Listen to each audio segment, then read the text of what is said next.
Wah, lihat nih, astronom baru-baru ini menemukan bintang neutron alias bintang mati yang berputar dengan kecepatan luar biasa, yaitu 716 kali per detik. Ini menjadikannya salah satu bintang berputar tercepat yang pernah ditemukan di alam semesta. Bukan hanya itu, permukaannya terus-menerus meletus dengan ledakan super kuat, nyaris tanpa henti. Tapi sebelum kita menggali lebih dalam misteri bintang neutron ini, yuk kita cari tahu apa sebenarnya bintang ini. Bintang neutron lahir dari sisa-sisa bintang raksasa yang masanya setidaknya 8 kali matahari. Ketika bintang-bintang ini kehabisan bahan bakar nuklir, mereka tidak berdaya melawan gaya gravitasi yang menarik materi mereka ke dalam. Akibatnya inti bintang runtuh dan memicu ledakan supernova yang melontarkan lapisan terluar bintang. Yang tersisa adalah inti yang sangat padat, yaitu bintang neutron. Sisa-sisa bintang ini sangat kecil, biasanya hanya lebar 19 km. Tapi bintang-bintang ini menyimpan massa yang lebih besar dari matahari. Kepadatan bintang neutron juga bikin geleng-geleng kepala. Bayangin, massa 2 matahari dipadatkan menjadi bola seukuran kota. 1 sendok teh materi bintang neutron akan memiliki berat sekitar 10 juta ton. Itu setara dengan gabungan berat 85.000 paus biru. Kepadatan yang luar biasa inilah yang bikin bintang neutron punya medan gravitasi yang super kuat. Ketika materi jatuh ke bintang neutron, materi tersebut berakselerasi hingga kecepatan jutaan mil per jam sebelum membentur permukaan. Energi yang dilepaskan dari benturan tersebut benar-benar spektakuler. Meskipun namanya bintang neutron, di dalamnya ada proton juga. Biasanya proton saling menjauh karena muatan positifnya yang sama, tapi pada bintang neutron, gravitasi yang sangat kuat itu memaksa mereka saling mendekat sedemikian rupa sehingga gaya nuklir kuat mendominasi. Gaya ini lalu menarik proton menuju neutron, menyatukan mereka seolah-olah mereka adalah bagian dari satu kesatuan. Di dalam bintang makin dalam makin aneh. Dekat permukaan, neutron menggumpal menjadi gumpalan seperti nyoki neutron. Agak lebih dalam, gumpalan-gumpalan ini nyambung jadi rantai panjang, membentuk apa yang ilmuwan sebut lapisan spaghetti. Jadi lapar nih. Pada tekanan yang jauh lebih besar, rantai spaghetti ini bergabung berdampingan menciptakan lembaran datar seperti lasanya neutron.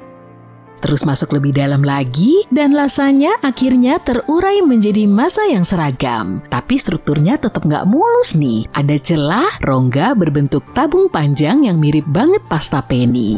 Jadi di dalam bintang neutron ada lapisan nyoki, spaghetti, lasanya, dan penny. Setiap lapisan ini adalah manifestasi dari hukum fisika yang mencengangkan di bawah tekanan maha dahsyat. Oke, siang ini udah pasti makan masakan Italia deh. Nah, bintang neutron yang baru ditemukan ini adalah bagian dari sistem biner yang ada di gugus bintang padat. Gugus ini terletak di dekat pusat galaksi Bima Sakti, sekitar 26.000 tahun cahaya dari bumi, tepatnya di arah rasi bintang Sagittarius. Putaran bintang ini gila banget. Kalau kita ambil periode bukan 1 detik, tapi 1 menit, ini bakal lebih dari 42.000 rotasi per menit. Bintang baru ini bersaing ketat dengan bintang neutron lain yang berputar dengan kecepatan yang sama persis. Tingkat rotasi ekstrem seperti ini jarang banget dan bikin bintang-bintang ini jadi penyimpangan kosmik dalam hal perilaku dan sifat.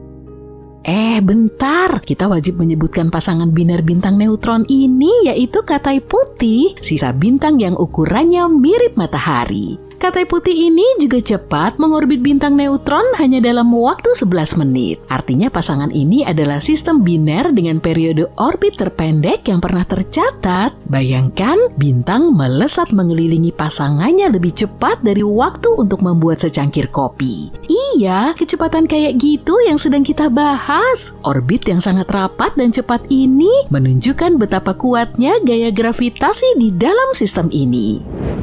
Kalian mungkin penasaran, apa sih yang bikin bintang neutron muter secepat itu? Itu namanya konservasi momentum sudut. Ketika bintang raksasa runtuh menjadi bintang neutron, ia menyusut secara drastis. Penyusutan yang sangat cepat ini memberikan dorongan instan pada putarannya. Seperti pemain seluncur es yang berputar semakin cepat ketika ia menarik lengannya ke dalam. Semakin kecil bintang neutronnya, semakin cepat pula putarannya yang menghasilkan laju rotasi yang ekstrem. Di sistem biner kayak gini, bintang neutron bisa mencapai laju rotasi yang lebih cepat lagi. Triknya adalah dengan mencuri materi dari bintang pasangannya. Proses ini disebut pencurian, bukan akresi. Materi yang dicuri membawa momentum sudut tersebut yang menambah kecepatan rotasi bintang neutron. Materi yang terakresi juga dapat menumpuk di permukaan bintang neutron yang pada akhirnya memicu ledakan termonuklir yang dahsyat. Ledakan ini melepaskan energi yang luar biasa besar, membuat bintang neutron bersinar sampai 100.000 kali lebih terang dari matahari untuk sementara waktu. Ini bikin astronom bisa mempelajari detail rumit dari lingkungan ekstrem ini. Instrumen sinar X NASA yang berada di Stasiun Luar Angkasa Internasional yang dikenal dengan nama Neutron Star Interior Composition Explorer atau yang lebih akrab dipanggil NICER mengamati 15 ledakan termonuklir di permukaan bintang neutron yang dimaksud antara tahun 2017 dan 2021. Salah satu ledakan itu nunjukin pola unik yang disebut osilasi ledakan termonuklir, yaitu tambalan kecerahan yang asimetris banget di lapisan permukaan pembakaran bintang neutron yang terakresi. Pola ini cocok dengan tingkat putaran bintang neutron dan mengonfirmasi kecepatan rotasi ekstremnya. Tunggu dulu, bagian paling kerennya baru mau mulai. Bintang neutron udah ekstrem, tapi ada yang lebih gila. Magnetar. Magnetar adalah bintang neutron dengan medan magnet yang kuat banget, sampai 1000 triliun kali lebih kuat dari medan magnet bumi. Medan ini membedakannya dari bintang neutron lain. Mereka mampu mendistorsi atom-atom di objek-objek terdekat, sehingga membuat kehidupan mustahil untuk ada di sekitarnya. Kerapatan energi medan magnet magnetar sangat tinggi, bahkan 10.000 kali lebih besar daripada kerapatan massa timbal. Magnetar juga menghasilkan ledakan sinar X dan sinar gamma yang kuat banget sampai bisa sementara ngalahin kecerahan seluruh galaksi. Ledakan ini sering dipicu oleh gempa bintang, pergeseran keras di kerak magnetar yang disebabkan oleh medan magnetnya sendiri. Contohnya ledakan sinar gamma dari magnetar tahun 2004 saking kuatnya sampai mengganggu ionosfer bumi. Ledakan itu menghantam bumi dengan kekuatan yang dahsyat sehingga terdeteksi oleh sejumlah satelit Swift yang dirancang khusus untuk mendeteksi ledakan sinar gamma dari seluruh alam semesta. Nggak hanya mendeteksi ledakan itu, tapi juga dihantam oleh energi yang sangat besar sampai sensornya mengalami kelebihan beban. Padahal Swift nggak menghadap langsung ke ledakannya loh. Energi yang sangat kuat itu mampu menembus pesawat ruang angkasa dan bikin kameranya kewalahan. Seandainya magnetar sedekat bulan dengan bumi, medan magnetnya akan mampu menghancurkan seluruh data kartu kredit di planet ini dengan cara menghapus bersih garis magnetiknya. Itulah tingkat kekuatan yang kita bahas di sini. Magnetar aktif banget, tapi relatif cuma sebentar. Medan magnet mereka yang kuat bakal melemah setelah sekitar 10.000 tahun. Setelah itu mereka berhenti memancarkan sinar X dan sinar gamma yang kuat. Para astronom memperkirakan ada setidaknya 30 juta magnetar yang gak aktif di galaksi Bima Sakti saja. Rally kosmik yang sunyi ini tersebar di seluruh galaksi. Bintang neutron dan magnetar berfungsi sebagai laboratorium fisika ekstrem. Dengan demikian, astronom bisa memahami perilaku materi tertentu dalam kondisi yang gak akan pernah bisa ditiru di bumi. Kepadatan yang luar biasa dari objek-objek ini membantu para ilmuwan mengungkap apa yang terjadi ketika proton dan elektron dimampatkan untuk membentuk neutron. Hal ini menghasilkan keadaan materi yang gak ada di tempat lain di alam semesta. Ledakan dahsyat pada bintang neutron dan magnetar juga berperan penting dalam pembentukan elemen-elemen berat seperti emas dan platinum. Elemen-elemen ini kemudian tersebar di seluruh alam semesta melalui peristiwa penuh energi itu yang pada akhirnya menjadi bagian dari planet dan bintang dan kita semua. Oh ya, instrumenizer NASA sudah memainkan peran penting banget dalam mengungkap misteri bintang neutron. Kemampuannya mendeteksi sinar X dengan presisi tinggi, bikin astronom bisa mempelajari putaran cepat bintang neutron yang tadi kita bahas dan ledakan termonuklir yang terjadi di permukaannya. Jadi, apa ada yang lebih keren dari itu? Hei, lihatlah monster yang menyala ini. Itu adalah bintang Katai Putih. Bintang-bintang seperti ini dikenal suka melahap objek-objek yang lewat, dan suatu hari nanti, objek-objek tersebut bisa jadi adalah planet-planet di tata surya. Menurut sebuah penelitian baru, sebagian dari tata surya akan ditarik ke dalam bintang Katai Putih, dilumatkan, dan akhirnya digiling menjadi debu halus seperti biji kopi di gilingan. Kalian suka dengan perumpamaan itu? Katai Putih merupakan tahap akhir dari kehidupan sebuah bintang. Bintang Katai Putih adalah bintang kecil tapi sangat padat dan biasanya berukuran sebesar planet. Hasil dari bintang bermassa rendah yang menghabiskan seluruh bahan bakar nuklir di pusatnya dan kehilangan lapisan terluarnya sebagai nebula planet. Ketika matahari berubah menjadi Katai Putih, dan itu pasti akan terjadi, ia akan menghancurkan asteroid dan bulan-bulan di sekitar Mars dan Jupiter. Mereka akan dilumatkan oleh gravitasinya. Sedangkan bumi akan ditelan sebelum matahari berubah menjadi Katai Putih. Tapi itu baru akan terjadi 6 miliar tahun lagi. Para peneliti yang meneliti topik ini sampai pada kesimpulan tersebut dengan mengamati apa yang terjadi pada benda-benda angkasa, asteroid, bulan, dan planet yang melintas di dekat 3 bintang Katai Putih. Selama 17 tahun, mereka mengamati dan menganalisa transit, yaitu ketika kecerlangan Katai Putih meredup karena ada objek dalam orbit stabil yang melintas di depannya. Dalam kasus Katai Putih, kita bisa memprediksi transit semacam itu dan menggunakannya untuk mempelajari bintang-bintang itu sendiri dan objek-objek langit yang melintas di depannya. Jadi ketika ada sesuatu yang terlalu dekat dengan bintang Katai Putih, gravitasi bintang yang sangat besar akan mencabik-cabiknya menjadi serpihan-serpihan yang lebih kecil dan lebih kecil lagi. Tim juga menemukan kalau transit puing-puing tersebut sangat kacau. Ditambah lagi, puing-puing ini berbentuk aneh, yang artinya puing-puing ini sedang dilahap lebih lanjut. Bintang Katai Putih pertama yang digunakan untuk mempelajari proses transit, si Katai Putih ini tampak stabil dan berperilaku baik selama beberapa tahun terakhir. Sampai akhirnya para ilmuwan menemukan bukti-bukti adanya peristiwa bencana besar yang terjadi sekitar 20 tahun lalu. Bintang berikutnya meredup secara tidak beraturan setiap beberapa bulan sebelum akhirnya menjadi terang kembali. Dan Katai Putih ketiga berperilaku mendekati prediksi teoritis. Bintang ini memiliki transit yang bervariasi dalam hal jumlah, bentuk, dan kedalaman. Tapi, studi terbaru menunjukkan kalau transit tersebut sekarang sudah tidak ada lagi. Hal ini mengindikasikan sifat transit yang tidak dapat diprediksi. 1 menit kamu melihatnya, menit berikutnya transit itu hilang. Alasannya mungkin karena lingkungan yang kacau di mana mereka berada. Sedangkan untuk tata surya kita sendiri, dan khususnya planet kita, nasibnya terlihat cukup menyedihkan. Bumi akan ditelan matahari yang terus mengembang, bahkan sebelum bintang kita itu berubah menjadi Katai Putih. Sementara itu di bagian tata surya lainnya, yang berada lebih jauh dari matahari, beberapa asteroid di antara Mars dan Jupiter, serta beberapa bulan Jupiter akan hancur.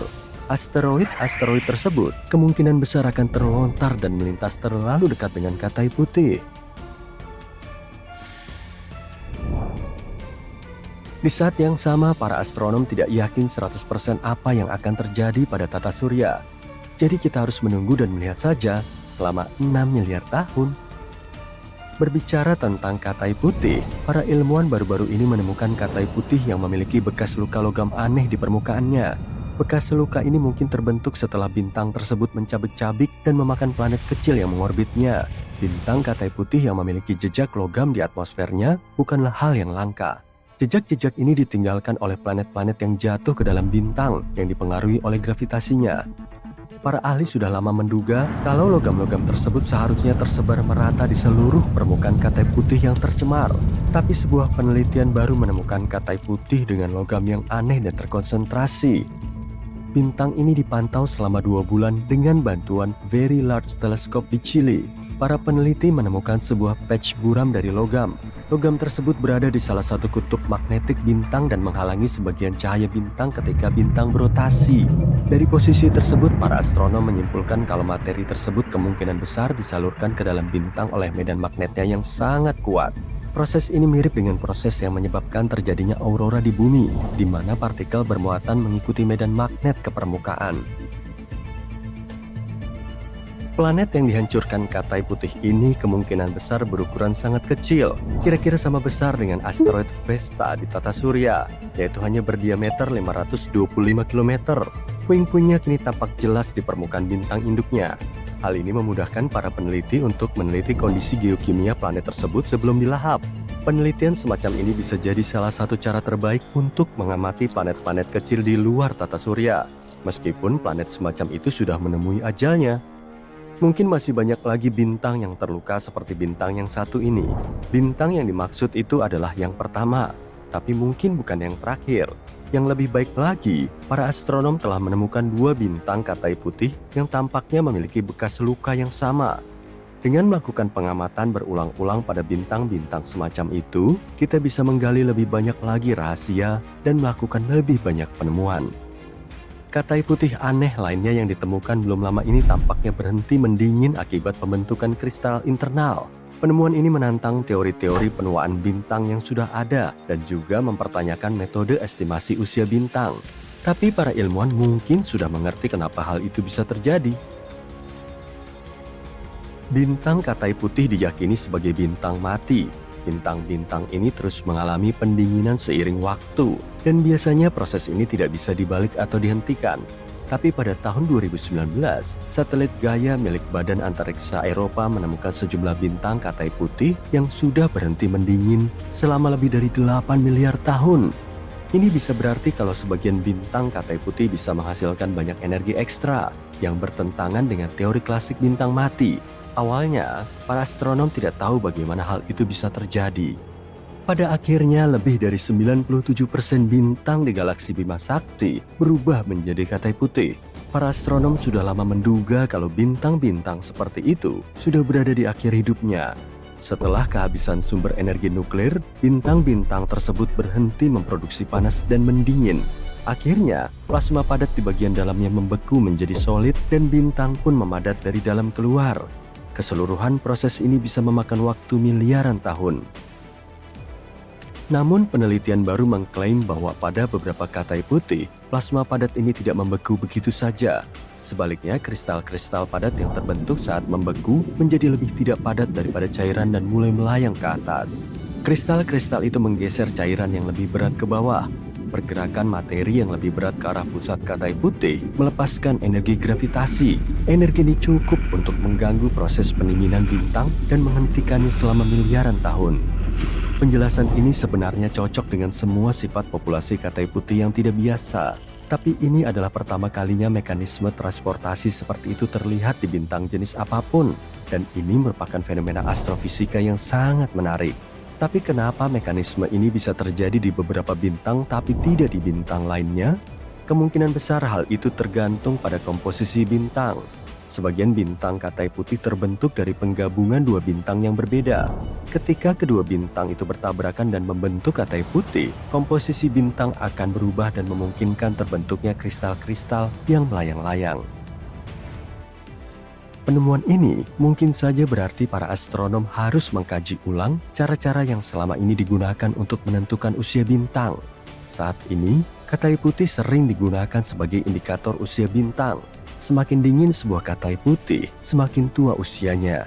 Tapi sekarang kita sudah tahu tentang kemungkinan penundaan dalam proses pendinginan beberapa bintang katai. Hal ini membuat metode penentuan usia yang populer menjadi tidak bisa diandalkan. Beberapa bintang dengan temperatur tertentu mungkin lebih tua miliaran tahun dari yang kita duga sebelumnya. Mekanisme transportasi di dalam katai putih yang baru saja ditemukan menunjukkan kalau sebagian bintang-bintang tersebut bisa bersinar seterang normal selama miliaran tahun. Hal ini memperumit penanggalan usia dan penggunaan katai putih untuk merekonstruksi pembentukan galaksi kita. Hei, tetap di sini ya.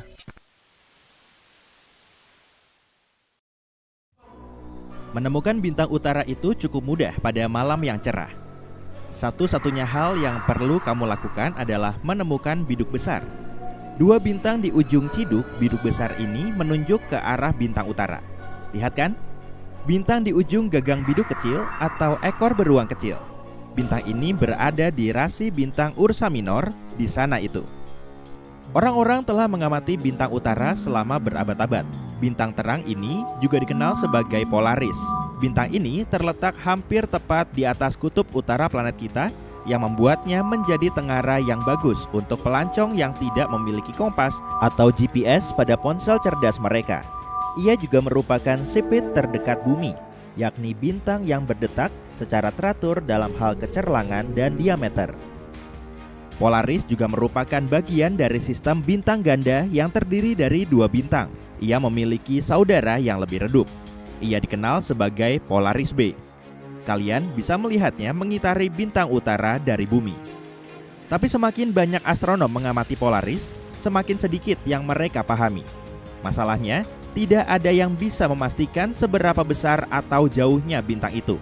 Para ilmuwan memiliki beberapa cara untuk memperkirakan massa, usia, dan jarak bintang seperti Polaris. Salah satu metode yang digunakan adalah metode evolusi bintang.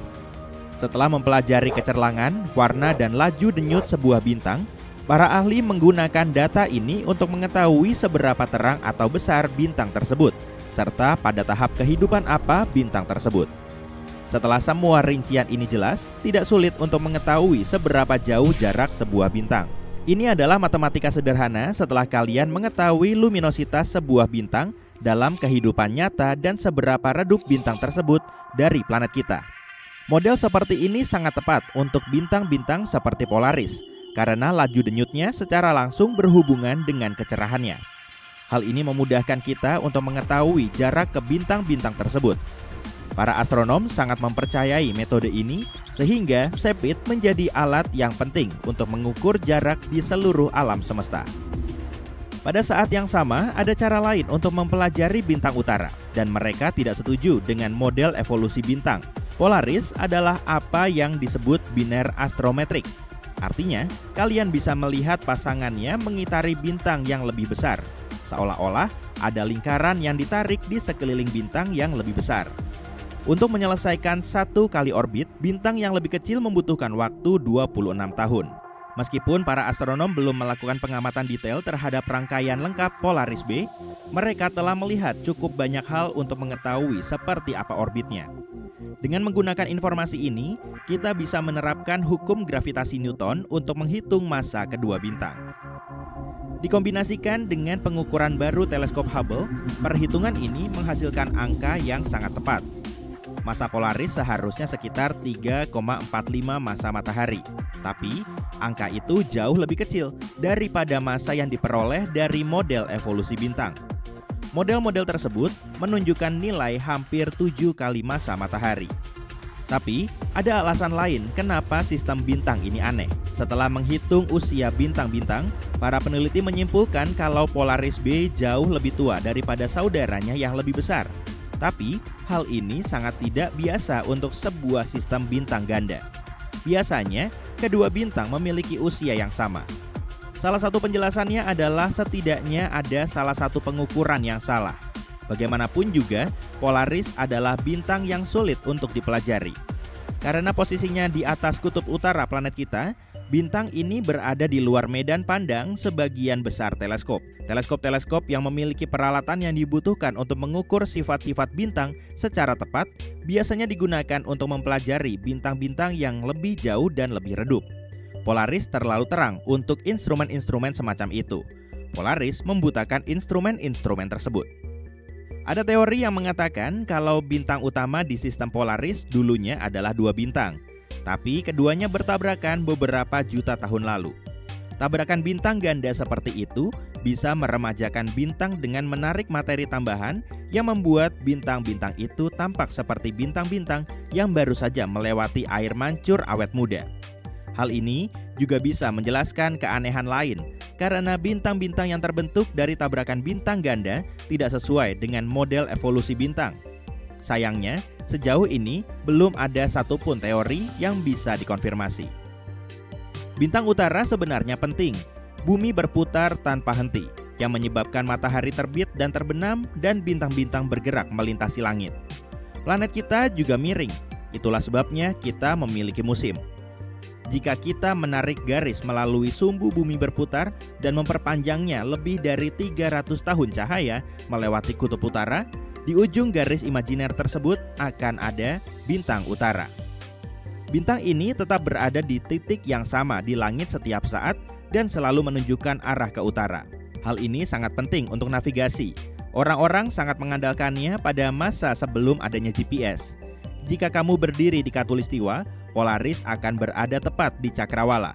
Di kutub utara, Polaris akan tampak tepat di atas kepala. Dengan kata lain, dengan menggunakan ketinggian bintang di langit, kamu tidak hanya dapat mengetahui arah yang dibutuhkan, tapi juga memahami di mana lokasimu di bumi. Anehnya, tidak ada bintang selatan. Tidak ada bintang yang cukup terang tepat di atas kutub selatan. Tapi suatu hari nanti, kita mungkin akan menemukan bintang seperti itu. Ketika kamu memutar gasing di atas meja, ujungnya akan bergerak membentuk lingkaran. Kita mengenal fenomena ini sebagai precesi.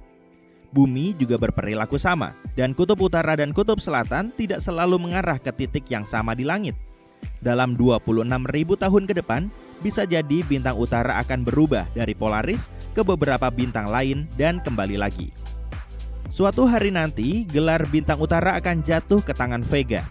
Bintang ini merupakan bintang paling terang kelima di langit malam dan paling terang kedua di belahan langit utara. Vega memiliki nama lain Alpha Lyrae. Itu karena ia adalah bintang utama rasi Lyra. Vega merupakan salah satu bintang yang paling penting bagi manusia sejak zaman kuno. Bintang ini sangat terang dan berwarna biru sehingga sangat mudah dikenali.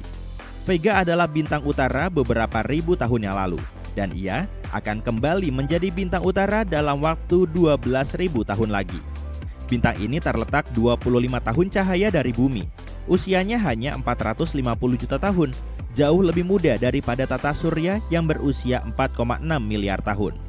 Para astronom mempelajari Vega untuk mengetahui lebih banyak tentang sistem bintang pada tahap awal pembentukannya. Vega hampir tepat berada di atas kepala pada pertengahan lintang utara pada malam musim panas. Ia bersembunyi di balik cakrawala hanya selama 7 jam sehari. Kamu dapat melihatnya pada malam apapun sepanjang tahun. Jika kamu bepergian lebih jauh ke selatan, kamu akan menemukan bahwa Vega berada di bawah cakrawala untuk waktu yang lebih lama. Namun di Alaska, Kanada bagian utara, dan beberapa bagian Eropa, Vega tidak pernah terbenam. Cahaya biru putih Vega cukup terang sehingga banyak ditampilkan dalam budaya kuno, mulai dari budaya Cina, Polinesia, hingga Hindu. Nama Vega juga bisa diterjemahkan sebagai jatuh atau menukik. Ini merujuk pada masa ketika orang menganggap rasi bintang ini sebagai burung nasar yang menukik, bukan kecapi. Vega juga merupakan bintang pertama yang dipotret, selain matahari tentu saja. Untuk melakukannya, para astronom di Harvard College Observatory menggunakan refraktor 38 cm, dan itu terjadi pada tahun 1850. Sekitar 2 dekade kemudian, seorang astronom amatir menguraikan cahaya Vega untuk menyingkap berbagai elemen penyusun bintang. Pada tahun 2006, berkat pengamatan teleskopik, para ilmuwan menemukan bahwa Vega berputar dengan sangat cepat, sehingga kutub-kutubnya beberapa ribu derajat lebih hangat daripada ekuatornya. Bintang ini berotasi setiap 12,5 jam dan berada pada kecepatan rotasi kritisnya, yaitu kecepatan di mana sebuah objek bisa menghancurkan dirinya sendiri. Pada tahun 2013, para peneliti mengumumkan bahwa mereka telah menemukan sabuk asteroid di sekeliling Vega. Artinya, mungkin ada planet di suatu tempat di luar sana di antara bebatuan angkasa. Ada 2 area luar yang berisi asteroid-asteroid dingin dan area dalam yang berisi batuan angkasa yang lebih hangat. Para ilmuwan bisa meneliti bintang terang seperti Vega dengan menggunakan misi NASA yang disebut TESS, singkatan dari Transiting Exoplanet Survey Satellite. Satelit ini diluncurkan pada tahun 2018 untuk melakukan survei langit menyeluruh. Tujuan utama dari misi ini adalah untuk mencari eksoplanet. Tapi, satelit ini juga bisa mencari variabilitas bintang. Dengan mengamati bintang-bintang seperti Vega, TESS bisa membantu para ilmuwan untuk mengetahui lebih banyak tentang tahap awal evolusi bintang.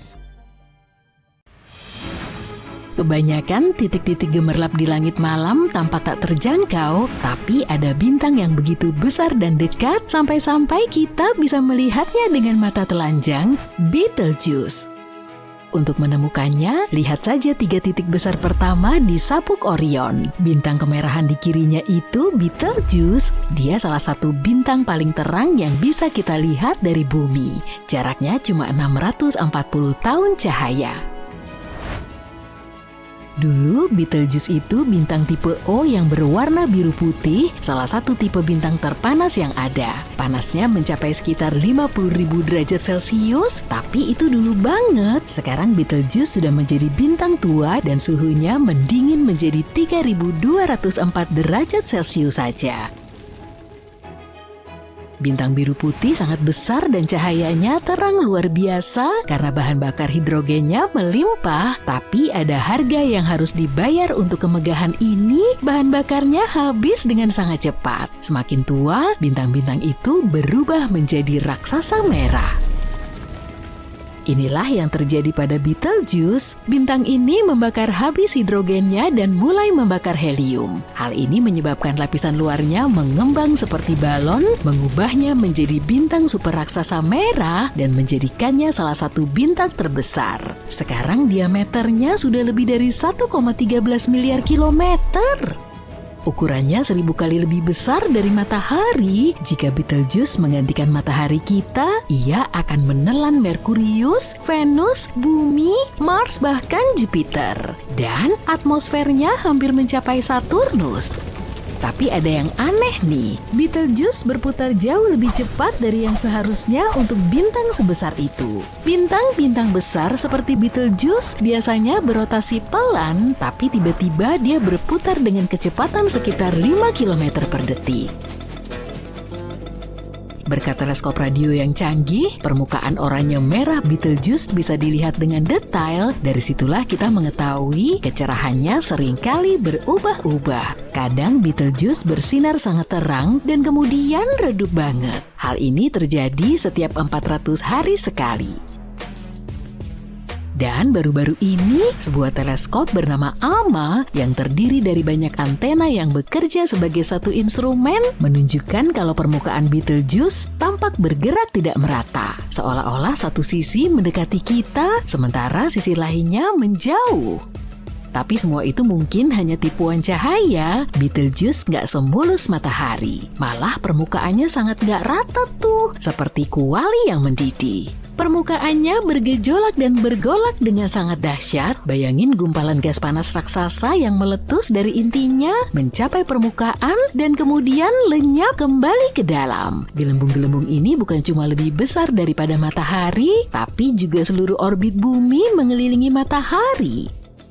Gelembung-gelembung ini juga naik dan turun dengan sangat cepat, bahkan lebih cepat dari pesawat luar angkasa. Mungkin ini yang mengelabui teleskop kita, jadi ngiranya dia berputar lebih cepat dari aslinya. Beberapa astronom juga menduga kalau Betelgeuse mungkin sudah menelan bintang lain. Dan itu yang membuatnya berputar lebih cepat. Tapi itu semua hanya teori. Keadaan menjadi semakin rumit ketika Betelgeuse meredup sekali lagi, kali ini dengan cara yang tidak terduga. Yang menarik, hal ini ditemukan dengan menggunakan satelit cuaca. Teleskop biasa sulit melihat Betelgeuse dengan jelas karena terhalang atmosfer bumi. Jadi mereka menggunakan satelit yang biasanya mengamati cuaca bumi, tapi juga bisa memotret ruang angkasa. Seperti yang telah disebutkan, Betelgeuse biasanya terang dan meredup setiap 400 hari sekali. Tapi baru-baru ini, tiba-tiba dia redup 2,5 kali lebih parah dari biasanya. Peristiwa ini dinamai peredupan hebat. Teori pertama menyatakan bahwa Betelgeuse mendingin dan mengeluarkan sejumlah besar materi, jadilah awan debu raksasa. Awan ini menghalangi pandangan kita ke bintang itu, jadi kelihatannya jauh lebih redup dari biasanya. Para ilmuwan juga mengamati keanehan pada debu tersebut. Perilakunya mulai berubah yang mungkin menjadi indikasi adanya gangguan di bagian dalam bintang. Siklus terang dan redupnya Betelgeuse sekarang menjadi lebih cepat, cuma 200 hari, bukan 400 hari. Dan yang lebih misterius, ketika musim semi tahun 2023, bintang ini mulai bersinar lebih terang dari kecerahan puncaknya yang normal. Kenapa ini menakutkan? Karena Betelgeuse mungkin sedang bersiap untuk melakukan pertunjukan terakhirnya, dan ini nggak bagus untuk bumi. Kita kayaknya sudah diambang supernova nih. Ketika bintang-bintang masif seperti Betelgeuse kehabisan bahan bakar di intinya, mereka mulai membakar elemen lain seperti karbon, oksigen, dan silikon. Nah, ujung-ujungnya inti mereka isinya besi. Ketika momen itu, semuanya berubah. Menambahkan helium ke besi tidak menghasilkan energi seperti reaksi lainnya. Proses ini malah menyedot energi. Hal ini menyebabkan inti bintang runtuh. Terjadilah apa yang disebut supernova collapse inti, sebuah pertunjukan yang spektakuler dan menakjubkan. Supernova sangat terang sehingga bisa melampaui cahaya seluruh galaksi, tapi supernova Betelgeuse bakal beda. Karena letaknya yang relatif dekat dengan kita, cahayanya bakal terang banget sampai kita bisa melihat di siang bolong. Ketika saatnya tiba, Betelgeuse bakal bersinar seterang bulan purnama, tapi semua cahayanya bakal terkonsentrasi pada satu titik. Selama kurang lebih 2 bulan, cahayanya akan terang banget sampai kamu bisa baca buku dengan cahaya supernova, bahkan jika semua lampu kota mati dan langitnya cerah. Gagasan untuk menyaksikan Betelgeuse meledak jadi supernova sungguh mendebarkan, karena terakhir kali bintang meledak di galaksi kita terjadi pada masa Johannes Kepler lebih dari 4 abad yang lalu. Peristiwa yang dikenal sebagai SN 1604 atau supernova Kepler ini memukau langit selama berminggu-minggu. Tapi jangan seneng dulu, kita belum tahu pasti kapan terjadinya. Ada penelitian bilang bintang itu mungkin sedang dalam fase pembakaran karbon. Kalau sudah mendekati akhir, Betelgeuse mungkin akan meledak dalam waktu dekat, dalam waktu puluhan tahun ke depan. Tapi hampir nggak mungkin untuk memastikannya karena pas fase terakhir itu, bintang hampir nggak berubah sama sekali. Biarpun Betelgeuse cukup dekat untuk kita pelajari permukaannya, kita nggak bisa ngintip ke dalam intinya untuk melihat apa yang sebenarnya terjadi. Bisa saja kita masih di awal-awal fase pembakaran karbon. Nah, kalau gitu, kita mungkin harus menunggu 1000 tahun lagi baru bisa melihat supernova keren itu. Studi lain memperkirakan bahwa Betelgeuse mungkin memiliki sisa bahan bakar kurang dari 300 tahun di intinya. Mereka bilang Betelgeuse memang secara teratur mengalami pemuaian dan kontraksi, dan pola pulsasinya mengisyaratkan bahwa Betelgeuse jauh lebih besar dari yang kita duga. Nah, ini artinya bintang ini sudah lebih tua umurnya dan makin dekat untuk jadi supernova. Dugaan lain datang dari pengamatan bintang-bintang serupa, misalnya bintang bernama VY-CMA di galaksi kita diperkirakan lebih dekat untuk menjadi supernova daripada Betelgeuse, dan bintang ini telah meredup secara konstan selama seabad terakhir, beda dengan Betelgeuse yang relatif stabil. Jika Betelgeuse akan mengalami supernova, dia bakal meredup secara bertahap dan sangat cepat. Catatan sejarah juga menunjukkan sekitar 2000 tahun yang lalu, orang melihat Betelgeuse berwarna kuning bukan merah. Kalau demikian maka kita mungkin sedang berada di fase awal hari-hari terakhirnya. Dengan kata lain, kita nggak tahu apakah bintang ini akan mengalami supernova besok atau 1000 tahun lagi. Ya udah, kita tunggu aja deh. Tapi katakanlah Betelgeuse menjadi supernova besok, terus kita gimana dong? Supernova tahun 1987 di awan Magellan Besar menunjukkan efek dari supernova kuat banget, bahkan bisa kita rasakan dari jarak yang sangat jauh. Awan Magellan Besar berjarak hampir 170.000 tahun cahaya, dan kita masih mendeteksi radiasinya. Agak sulit untuk menentukan secara pasti seberapa jauh zona bahaya tersebut. Perkiraan kasarnya mungkin sekitar 100 tahun cahaya. Untungnya Betelgeuse gak akan membahayakan manusia. Jaraknya ratusan tahun cahaya dan supernova gak akan memengaruhi kita sama sekali. Kita bisa menikmati keindahan supernova tanpa perlu khawatir. Bintang Cybulski ditemukan pada tahun 60-an. Sejak saat itu, para astronom tertarik dengan susunan kimianya yang unik. Bintang ini diduga mengandung elemen ultralangka, bahkan nyaris mustahil. Dengan menggunakan peralatan khusus di teleskop European Southern Observatory di Chili, para peneliti membaca medan magnet bintang tersebut. Mereka menemukan periode rotasi bintang, yaitu waktu yang dibutuhkan untuk menyelesaikan satu kali putaran pada sumbunya, berlangsung selama hampir 200 tahun dan itu sangat lambat. Tentu saja ada objek yang lebih aneh lagi yang disebut bintang F. Bintang-bintang ini merupakan kategori bintang yang secara kimiawi menarik karena berotasi sangat lambat dan satu kali rotasi membutuhkan waktu 1000 tahun. Yang membuat bintang-bintang ini lebih aneh lagi adalah berbagai macam unsur kimia yang dideteksi para astronom ketika menganalisis spektrum bintangnya. Tapi, jika kita mengamati bintang Cybulski, kita akan melihat kalau bintang ini mirip sekaligus berbeda dengan bintang-bintang F lainnya. Bintang ini mengandung besi dan nikel dalam jumlah yang sangat rendah, matahari kita 10 kali lebih banyak, dan unsur-unsur langka dan berat dalam jumlah yang sangat tinggi. Unsur-unsur tersebut antara lain strontium, kalsium, dan neodymium, serta setidaknya 2 unsur yang belum ditemukan. Unsur-unsur tersebut tidak akan terbentuk melalui proses alamiah yang kita pahami saat ini. Ada hipotesis yang menyatakan bahwa keberadaan elemen berat seperti itu bisa jadi disebabkan oleh pasangan bintang yang tidak terlihat seperti bintang neutron. Beberapa orang bahkan mengatakan susunan kimiawi yang luar biasa seperti itu bisa jadi merupakan tanda dari teknologi alien. Semua ahli akan mengatakan ini adalah spektrum bintang teraneh yang pernah mereka amati. Beberapa bahkan menyatakan ada begitu banyak garis indikator kimiawi sehingga kamu tidak bisa langsung memahami apa yang kamu lihat saat mengamati spektrum bintang.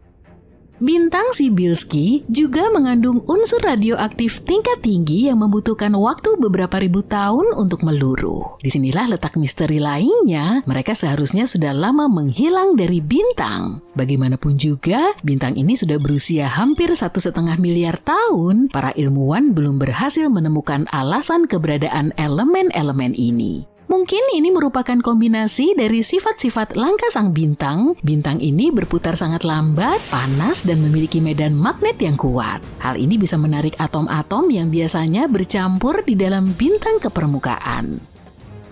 Ada teori lain yang menjelaskan keberadaan elemen-elemen radioaktif ini. Mereka bisa berada di sana jika mereka adalah bentuk peluruhan dari elemen ultra berat yang belum kita temukan. Sejauh ini belum ada yang bisa membuktikan teori ini. Bahkan penemuan rotasi super lambat bintang Cybulski tidak membawa kita lebih dekat pada jawabannya. Jelas sekali, ada banyak hal yang bisa dipelajari dari bintang aneh ini. Siapa yang tahu rahasia apa yang masih disimpannya? Bintang lain yang tak kalah misteriusnya disebut bintang Tebi. Bintang ini merupakan bola mirip matahari yang berjarak sekitar 1.500 tahun cahaya dari bumi dan berada di rasi Sinus si Angsa. Tidak seperti matahari, bintang ini meredup secara acak sebanyak 5-22% dan itu berlangsung berhari-hari. Penyebabnya bisa jadi karena ada planet raksasa yang melintas di depan bintang tersebut. Tapi gerhana yang terjadi akan lebih teratur dan tidak acak, dan jika itu adalah planet seukuran Jupiter, planet tersebut akan menghalangi sekitar 1% cahaya bintang sehingga menjadikannya unik dan tidak seperti planet-planet lain yang kita kenal. Setelah astronom Amerika Tabitha Tebi S. Boyajian menemukan fluktuasi masif dan tak beraturan dari bintang ini pada tahun 2015, pengamatan lebih lanjut dilakukan. Hasil pengamatan menunjukkan magnitudo keseluruhan bintang tersebut secara bertahap meredup selama bertahun-tahun. Beberapa teori yang mencoba menjelaskan fenomena ini cukup bisa dipercaya. Sebagai contoh, beberapa ilmuwan berpikir perubahan kecerahan ini merupakan hal yang intrinsik pada bintang. Perubahan itu bisa disebabkan oleh daya tariknya atau perubahan aliran panas di bagian dalamnya. Ada juga yang lebih berani, yaitu aktivitas dari peradaban luar angkasa. Salah satu teori yang paling masuk akal adalah peredupan disebabkan oleh bongkahan Orpheus exomoon. Bongkahan tersebut bisa jadi ditarik menjauh dari planet induknya akibat interaksi gravitasi dengan bintang Tebi. Ketika bulan mendekati bintang, ia meledak dan melontarkan awan debu ke orbit bintang. Bongkahan-bongkahan batu dan debu yang tak terhitung jumlahnya itu kini bergerak di antara bintang Tebi dan bumi dalam bentuk awan raksasa yang bergumpal-gumpal. Hal ini bisa menjelaskan mengapa kita bisa melihat variasi kecerahan yang tidak beraturan. Biasanya ketika para astronom melihat struktur lengan spiral, yang dilihatnya adalah sebuah galaksi, tapi tidak dalam kasus ini. SAO 206462 yang berada pada jarak 460 tahun cahaya dari bumi merupakan bintang muda. Bintang ini dikelilingi oleh piringan gas dan lengan-lengan spiral yang jelas. Bintang aneh ini ditemukan saat pencarian eksoplanet dengan bantuan teleskop Subaru yang berada di Hawaii. Alih-alih menemukan planet yang sudah terbentuk di sekeliling bintang muda, para astronom justru menemukan planet yang masih dalam pembentukan. Planet-planet bayi ini tumbuh dari piringan gas dan debu di sekeliling bintang. Piringan ini membentang hingga sekitar 80 satuan astronomi atau 2 kali orbit Pluto. Setidaknya ada 2 planet yang meregangkan piringan menjadi bentuk spiral yang sangat tidak biasa. Planet yang berbeda bertanggung jawab atas masing-masing lengan. Di galaksi tempat tinggal kita, ada sebuah bintang raksasa yang merupakan mesin angin bintang. Saat ini monster itu sedang menunggu waktu untuk meledak dan mengirimkan gelombang radiasi dan gas panas ke arah bumi. Semua itu karena bintang ini adalah bintang Wolf-Rayet, bintang yang berada di titik genting sebelum menjadi supernova. Intinya sudah tidak memiliki helium lagi untuk dibakar. Sebagai gantinya, bintang ini dipaksa untuk mengaduk-ngaduk elemen yang jauh lebih berat, misalnya oksigen. Sayangnya proses ini mengganggu keseimbangan antara gravitasi dan fusi yang menyebabkan bintang kehilangan lapisan-lapisannya. Ketika oksigen akhirnya habis, bintang akan mengalami supernova, tapi kali ini akan berbeda. Masalahnya WR104 merupakan setengah dari pasangan bintang ganda, yang artinya 2 bintang saling memberi makan satu sama lain, memutar angin bintang, dan proses ini akan berlangsung sampai keduanya mulai melaju sangat cepat. Apakah potensi ledakan akan membahayakan bumi? Di satu sisi, jarak kita cukup jauh sehingga supernova yang terarah pun tidak akan merusak planet kita. Di sisi lain, ada ancaman ledakan sinar gamma yang sangat berbahaya. Beruntung bagi kita, dibutuhkan rangkaian peristiwa yang sangat spesifik dan tidak mungkin bagi Wolf-Rayet untuk menghasilkan semburan sinar gamma. Kalaupun terjadi, bintang itu mungkin berada cukup jauh sehingga bahayanya tidak akan sampai ke bumi. Tapi para astronom tetap mengamati bintang itu untuk berjaga-jaga. Bintang yang berada di rasi Centaurus ini menyimpan rahasia yang tidak banyak diketahui orang. Sekilas bintang ini tampak seperti katai putih yang redup, tapi setelah para astronom menganalisanya, bintang ini ternyata sangat padat. Ambil massa matahari, jejalkan ke dalam sesuatu yang hanya sepertiga diameter bumi. Keajaiban luar angkasa ini juga cukup dingin. Suhu intinya hanya 6.600 derajat Celcius. Sebagai perbandingan, temperatur inti matahari mencapai 15 juta derajat Celcius. Pada temperatur yang sangat rendah, bintang mulai bergetar, kemudian para ilmuwan bisa menggunakan getaran ini untuk mengintip ke dalam bintang. Dalam kasus bintang yang dimaksud, yang kemudian diberi nama Lucy, mereka menemukan inti karbonnya telah mengkristal. Dengan kata lain, inti karbon tersebut membentuk berlian raksasa berukuran 10 miliar triliun karat. Sejak penemuan Lucy, beberapa bintang yang mengkristal telah ditemukan, beberapa di antaranya memiliki berlian berbentuk hati sebesar planet kita.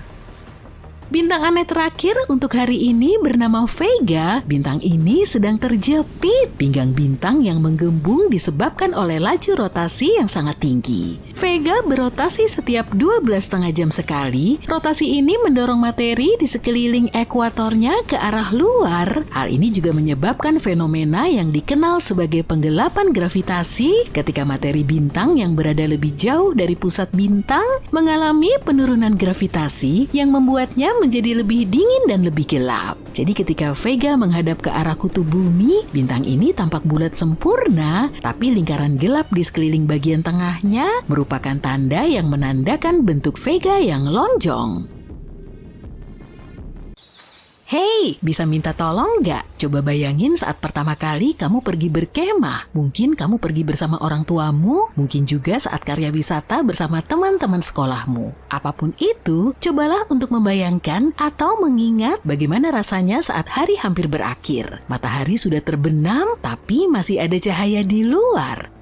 Katakanlah kamu sedang berbaring, mencoba untuk beristirahat sejenak. Apa hal pertama yang kamu ingat ketika melihat ke atas? Jika kamu sama sepertiku, mungkin yang pertama kali dilihat adalah banyaknya bintang yang berkelap-kelip di hadapanmu. Bintang-bintang ini yang sebagian besar bisa kamu lihat tanpa alat bantu adalah bagian dari Bima Sakti.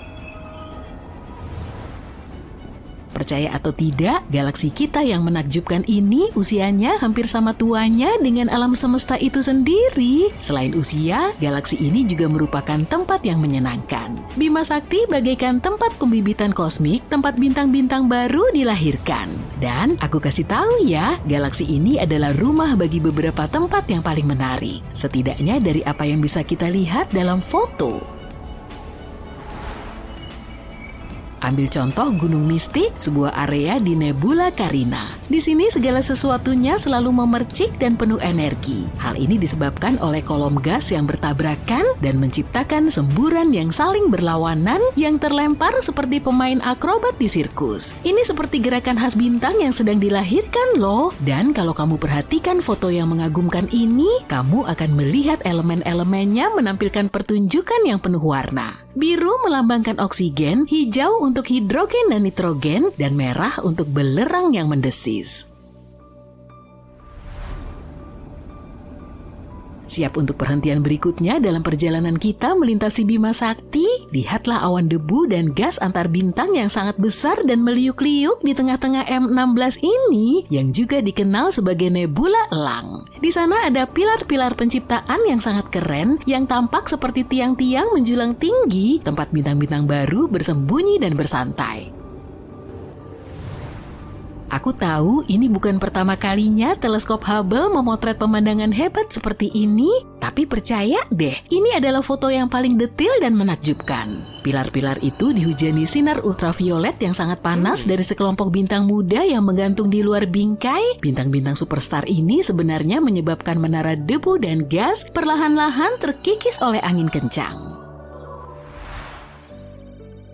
Siap-siap untuk mendengarkan angka-angkanya juga ya. Pilar-pilar penciptaan ini membentang sekitar 4-5 tahun cahaya. Iya, kedengarannya memang besar, tapi dalam skema besar, ini seperti adik-adik kecil dari nebula elang yang lebih besar yang memiliki luas 70 kali 55 tahun cahaya. Nebula ini pertama kali ditemukan pada tahun 1745 oleh seorang astronom Swiss dan jaraknya sekitar 7.000 tahun cahaya dari tempat tinggal kita di rasi bintang Serpens.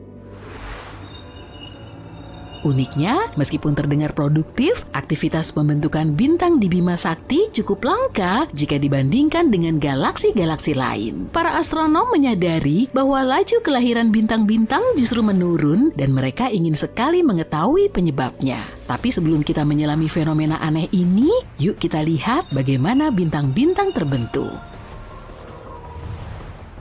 Sulit bagi kita untuk mengetahui dengan pasti dari sini, yang bisa kita kumpulkan tentang siklus hidup bintang berasal dari pengamatan bintang-bintang di Bima Sakti. Bintang terbentuk di dalam awan gas dan debu yang lebih dingin yang disebut nebula. Area ini cukup umum ditemukan di sebagian besar galaksi. Nebula memiliki temperatur rendah yang sangat penting bagi gas hidrogen untuk saling menempel. Ketika gumpalan itu mengumpulkan lebih banyak gas, maka akan terjadi pergerakan yang dengan sendirinya menghasilkan energi. Ketika lebih banyak gas bertabrakan dengan gumpalan yang sudah terbentuk, semua energi itu berubah menjadi panas. Proses ini terus berlangsung hingga temperaturnya meningkat dan memicu kelahiran bintang. Waktu yang paling aman dalam kehidupan bintang juga dikenal sebagai deret utama. Aku nggak akan membahas pelajaran kimia ya, tapi selama masa ini, bintang menghasilkan panas dan radiasi. Oleh sebab radiasi inilah, terdapat tekanan di sekeliling bintang, dan ini juga menyebabkan sebagian besar cahaya ditemukan di galaksi tertentu. Sekarang, yuk kita bahas ukuran bintang. Semakin besar sebuah bintang, semakin cepat dia menghabiskan bahan bakarnya. Bintang-bintang masif ini bersinar paling terang, memancarkan sinar UV berenergi tinggi. Sebaliknya, bintang-bintang bermassa lebih rendah hidup lebih lama, meskipun tidak secemerlang bintang-bintang yang lebih besar. Ada beragam ukuran bintang di sebagian besar galaksi yang bisa kita lihat dari sini. Ada bintang yang masanya 0,1% massa matahari, ada juga yang 10 kali lipat massanya. Begitu sebuah bintang menghabiskan bahan bakarnya, dia akan memasuki masa akhir hidupnya dan bertransformasi menjadi bintang yang meredup. Bintang-bintang yang ukurannya sama dengan matahari atau lebih kecil tidak bisa lagi menghasilkan radiasi pada tahap ini. Gravitasi mengambil alih dan menyebabkan materi bintang-bintang ini mengendap menjadi katai putih. Untuk bintang-bintang yang lebih besar, garis waktunya sedikit berubah. Bintang-bintang ini juga kolaps, tapi ada lebih banyak materi yang terbakar dan di sana juga lebih panas. Keruntuhan ini menciptakan inti yang lebih kuat. Ketika semua bagian dalam bintang sudah selesai, lapisan terluarnya runtuh dalam sekejap. Lapisan luar itu memantul dari inti dengan kecepatan yang hampir sama dengan kecepatan cahaya. Ini adalah peristiwa ledakan yang mengesankan yang disebut supernova. Materi yang dilontarkan menjadi dasar pembentukan bintang-bintang di masa depan. Supernova juga meninggalkan lubang hitam. Sekarang setelah kita mengetahui sedikit tentang kehidupan bintang, yuk kita coba melihat tiap-tiap generasi. Bintang-bintang tidak muncul secara konstan dengan laju yang sama. Saat ini alam semesta hanya memproduksi sekitar 1/9 jumlah bintang dibanding masa kejayaan pembentukan bintang, yaitu sekitar 10 miliar tahun lalu. Sebuah penelitian memberi kita gambaran tentang sejarah pembentukan bintang. Demi menulis tentang ini, 2 orang ilmuwan bekerja sama untuk mengumpulkan banyak sekali data tentang galaksi. Mereka mengurutkan galaksi-galaksi tersebut berdasarkan jaraknya. Dengan melakukan hal ini, mereka bisa melacak perubahan kecemerlangan galaksi selama masa hidup alam semesta. Karena bintang memancarkan sebagian besar cahaya galaksi, mereka bisa menggunakan kecemerlangan tersebut untuk mengetahui berapa banyak bintang yang terbentuk dengan menggunakan matematika. Temuan mereka mengonfirmasi kalau pembentukan bintang masih sangat sedikit ketika alam semesta masih muda, tapi ketika gas mulai berkumpul di galaksi, boom! Pembentukan bintang meroket hingga sekitar 10-11 miliar tahun lalu. Setelah itu, pembentukan bintang menukik tajam. Di alam semesta yang teramati saat ini, pembentukan bintang menurun drastis. Artinya sekitar 50% bintang yang kita lihat saat ini lahir dalam 5 miliar tahun pertama setelah Big Bang. Seperempatnya lagi terbentuk dalam 6 miliar tahun terakhir. Jadi apa yang menyebabkan pergeseran kosmik ini?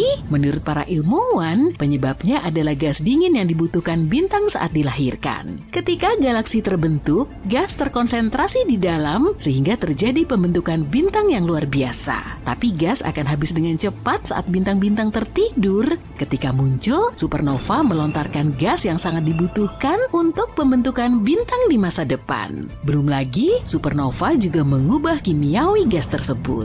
Informasi penting ini bisa jadi merupakan titik awal dari penurunan pembentukan bintang yang kita lihat sekarang.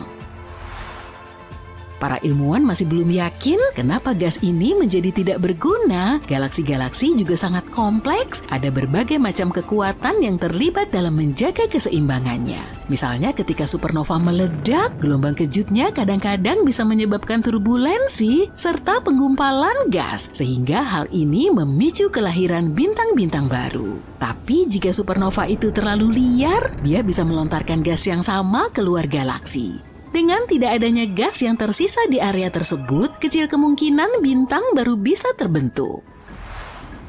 Apa yang akan terjadi di masa depan? Sebagian ilmuwan bertanya-tanya apa yang akan terjadi jika tidak ada bintang baru yang muncul. Alam semesta mungkin hanya akan dipenuhi lubang hitam serta bintang-bintang yang meredup. Tata surya akan menjadi tidak ramah karena bintang-bintangnya kehilangan tenaga dan lubang hitam yang rakus itu akan mengunyah materi apapun yang tersisa. Meskipun kelihatannya suram, kita harus mengakui bahwa ini adalah konsep yang membingungkan. Untungnya kita tidak perlu khawatir hal itu akan terjadi dalam waktu dekat. Alam semesta berusia 13,7 miliar tahun, tapi era gelap diperkirakan tidak akan terjadi sampai jauh di masa depan. Ini hanyalah salah satu kemungkinan hasil dari penurunan pembentukan bintang. Siapa yang tahu kemungkinan aneh apa lagi yang akan terjadi di alam semesta?